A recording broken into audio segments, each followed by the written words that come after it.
Most people, when dealing with the concept of the world to come, focus on the name. The world to come is in the world to come, and that's where it's found. But we're going to understand that this is very far from the truth, and where a huge amount of people's perceptions from religious teachings or whatever upbringings they have is that this world is a world which is bereft of any world to come energy. And that energy of the world to come is only found when we come to that place after this world, after this life. And primarily most individuals refer to the source in the Mishnah in Pirkei Avos, which refers to this world as a corridor, a prosdor to the world to come, which we understand then the whole point of this world essentially is just to go through, to access a deeper place, to go to finally the banquet hall, so to speak, which is only accessed through going this world. But what it seems like is that this world is bereft of that energy, okay? So what I want to share with you is a very powerful piece, very short. I've actually shortened it even more from Rabbi Nachman. We'll go through this piece together, and then we'll speak out a couple of points about this, which I think is very transformative. But I think the most transformative element before we begin is firstly understanding a perspective that is brought in reference to the world to come. And that is something called Shai Oilamos. Each tzaddik, it says each tzaddik, each righteous person receives 310 worlds. What does that mean? What does it mean to receive 310 worlds? I mean, one world's surely enough. Yeah? I don't need more than one world. You can give me a nice, section in the world, give me a nice view near the forest. That's all I need. I need 310 worlds. I'm going to be traveling through space, What's going on here? So if you actually take the concept of Shai is the letters Shin Yud. And now if you rearrange the letters Shin Yud, it spells Yud Shin. And Yud Shin means Yesh. Yesh means a state of is. And that's essentially what the world to come is. It's a place of isness. It's a place of you feel like you're existing. You feel like you're present. You feel like there's so much blessing. That's what the world to come is. Now check out what Rabbi Nachman says. Da. Da is yes in Russian, but it also means no. No in the sense of understanding. She'efsha sheyashev echad etzel chaveroi b'makom echad began Eden. That it could be that an individual could be seated right next to his friend in the world to come, in the Garden of Eden. V'lezeyu kol ha'ta'anugim v'sha'ashuyim v'kol hashai oilamos. And for one of them, they could have all of the pleasures, all of the sha'ashuim. A sha'ashua, if you look at the actual terminology or the word or the breakup of the word, it's sha. Yeah, it's almost it's a word that goes into itself. It's almost like a child. It's nice that we have one of them here. She's able to play with her toys nonstop. You give her a doll or whatever it is, she'll be able to find things to do with that doll nonstop. Okay, and essentially what that experience in the world to come is very similar. You go deeper and deeper and deeper, and you're just in a state of presence and enjoyment, pleasure. And all of the 310 worlds that are associated with the world to come. And this is the most powerful thing. V'chaveroi lo yargish klum. And his friend, the one that he's sitting next to in the world to come, feels nothing, doesn't feel anything. V'lo yeh lo shum ta'anug. He's sitting there, he doesn't know what's plotting. He doesn't know what's going on. He has no enjoyment whatsoever. Now, can you imagine that? You have two guys sitting in Gan Eden, sitting in the Garden of Eden. One guy is just in the seventh heaven. He's just enjoying himself. He's having the most amazing experience. Amazing is, obviously not the right word. And the other guy sitting next to him feels nothing. It's like, what are you on about? What's going on here? Now, in the second paragraph here, Rabbi Nachman is going to reveal something to us. And now I want you to understand, he says, understand something from yourself. Understand something fundamental, that every individual contains the 310 worlds in their heart.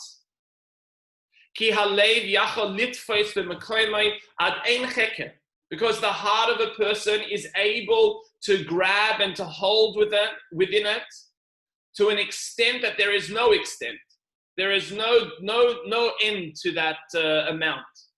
Ve'ein mispar, and there's no number. And found within a person's heart is contained all of the enjoyments and all of the pleasures and all of the frameworks of enjoyment of this world. Now, we often think it's the opposite. We often think that it's the world that is feeding us. We often think that it's the world that is giving that experience to us. But what we're seeing is it's the opposite way around. That our experience of the world is hinged on one fundamental thing, and that is our heart. That's the only thing it's hinged on. It's not our experiences, it's not the circumstances around us, it's not the type of food or the type of scenery or whatever it is. A person can find enjoyment through one thing and one thing only, the perspective of their heart and how their heart holds the world in front of them. That there could be an extent that two individuals could be, I went through a walk through the forest today, and you can have an individual that's walking through the forest and looking at the floor there, looking at what's around, and their mind's totally subsumed in work and totally subsumed in worry. And there's another individual that's walking with the same one, or maybe a meter or two apart. And he's having a totally different experience of presence, of total involvement with the experience. And we're seeing it's not hinged on the actual externality of the experience, but rather on one's heart.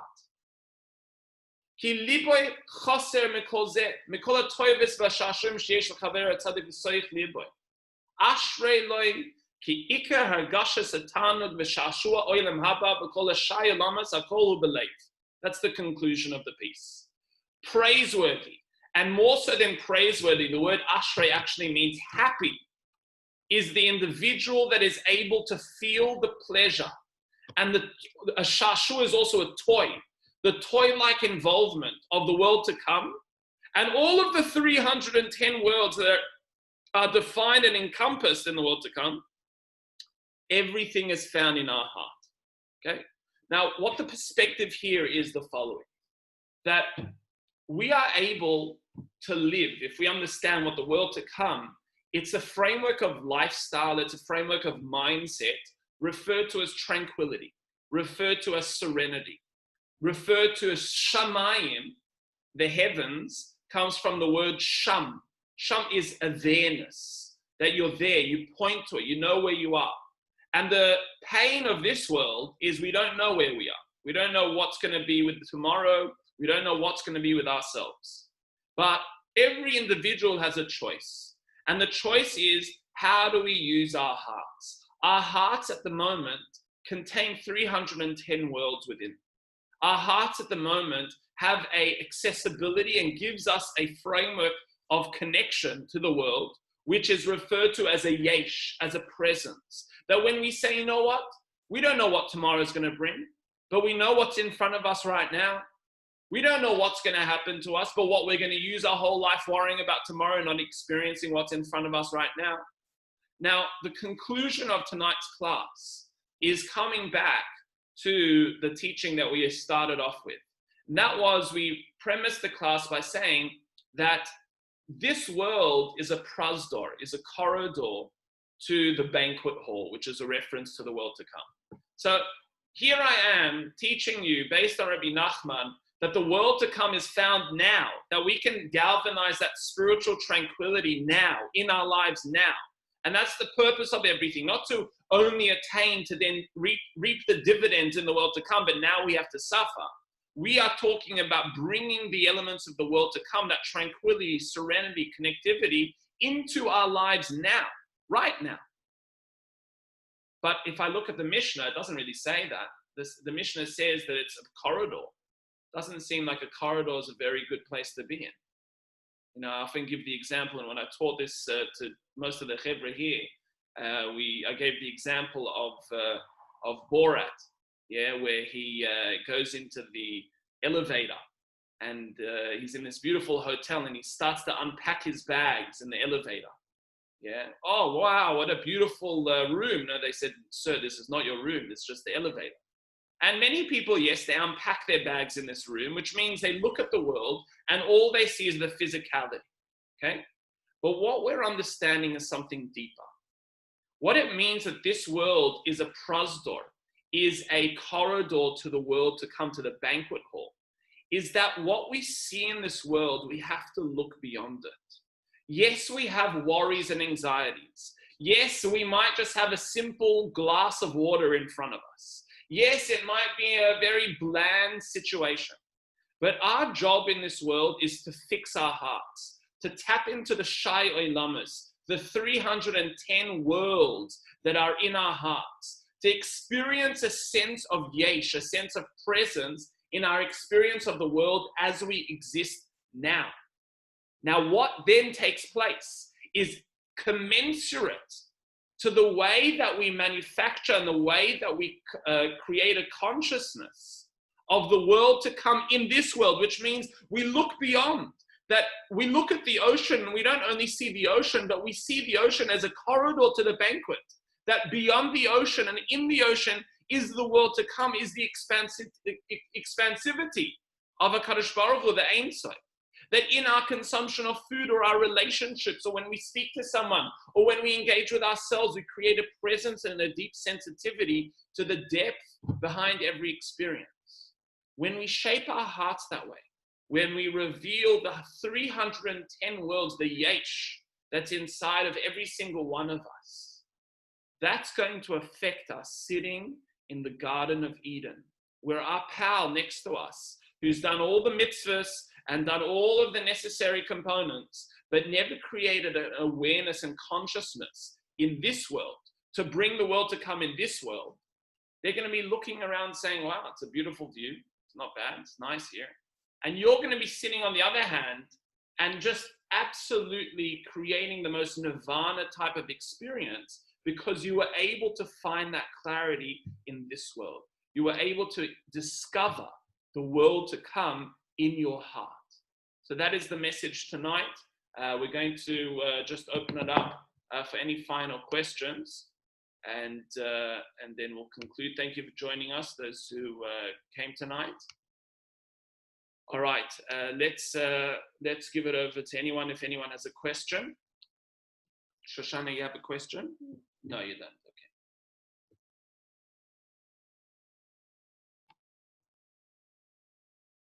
4 more seconds for questions. If not, oh, no. Anyone questions? No questions, all made sense. Oh, you have a question. Did I not give you the ability to unmute yourself? Let's see here. Oh, I didn't. That's why it wasn't working. I keep on making that mistake. Okay, yes, you can unmute yourself now. Philip, yes, hello, Philip. Right, Rabbi.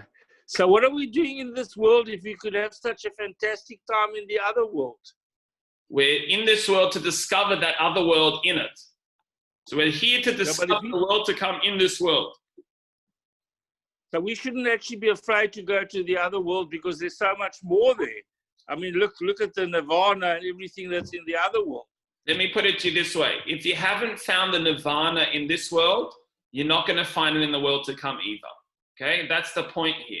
That this world is a prosdor, it's a place to shape our perception and our mindset in order then to be a vessel for the world to come. If we have not accessed that consciousness in this world, the world to come is going to be a nothing for you. The world to come is just a magnification of your consciousness in this world. So if we aren't able to galvanize that spiritual energy and have that deeper sensitivity and consciousness and presence in this world, getting to the world to come is not going to solve anything for you. It's probably only going to make it worse. Yeah. So we're in this world for a very good reason. This world is to, almost like the womb, is there to create a maturity in the fetus to be able to be born into reality. And here we are maturing as people to be able to see beyond the frivolity and beyond the externalities of this world, and be able to tap into those worlds, the 310 worlds of presence in our hearts at the moment. To understand that we don't need to rely on this world totally to create nirvana. Nirvana and clarity and what we refer to as serenity is found in our hearts. The 310 worlds is right in you right now. Yeah, it's just up to you to make that decision to be able to see a little bit more clearer, a little bit more illuminated, a little bit more deeper, beyond just, as we say in the Shema, not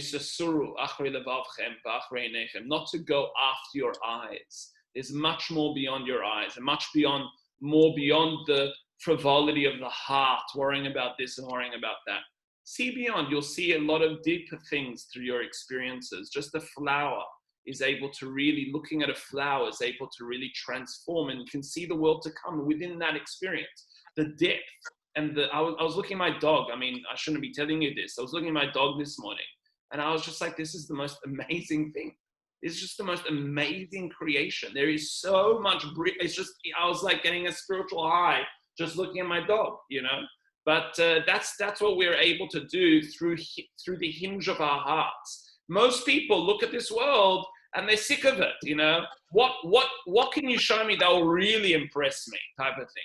You know, you really need to jump off go bungee jumping or whatever it is to really be impressed. No, you don't. You can just go for a walk and you'll be really impressed. But the impression starts within the heart. Yeah. All right. Any other questions? Alfonso. Rabbi, so basically what you're saying is what Mahatma Gandhi said, be the change that you want to see. Exactly, yeah. Maybe Mahatma Gandhi is saying what the Torah said. Either way, yeah, these are universal truths, but we're seeing deeper understandings of this change, a much deeper change here that we're seeing here within our own heart. Yes, we are that change that needs to take place within our own perspectives. Yeah, thank you for that, Alfonso. Matthew. I just got this thing in my house, and this is what it says. You're going to read it out for us. Some people feel the rain, others just get wet. Bod Marley. Beautiful. 100%. But it's even, yes, 100%. You feel the rain. I think that is 100% the point here. You know, every experience is something that can be transformed into the most exquisite, beautiful experience through that hinge of the heart. And our heart needs to be utilized. Our heart is our emotions, and we are responsible for that. We can create an emotion about something. You know, when you're going for your walk tomorrow morning, don't just see things, you know, however old you are, from those eyes. See the world from a child's eyes. I mean, I give this one an ice cream, you know, I take her, you know, to see something. I mean, she's absolutely flabbergasted by what she's seeing. And, you know, I'm sure if she was in the rain as well, there would be a whole experience there, while we adults suffer, you know, you know. So whatever the experience is within our lives, we have to understand that we are the hinge, and that the world to come exists in our hearts, and we can find that tranquility, not outside of ourselves, but from within out. You know, that's the perspective here.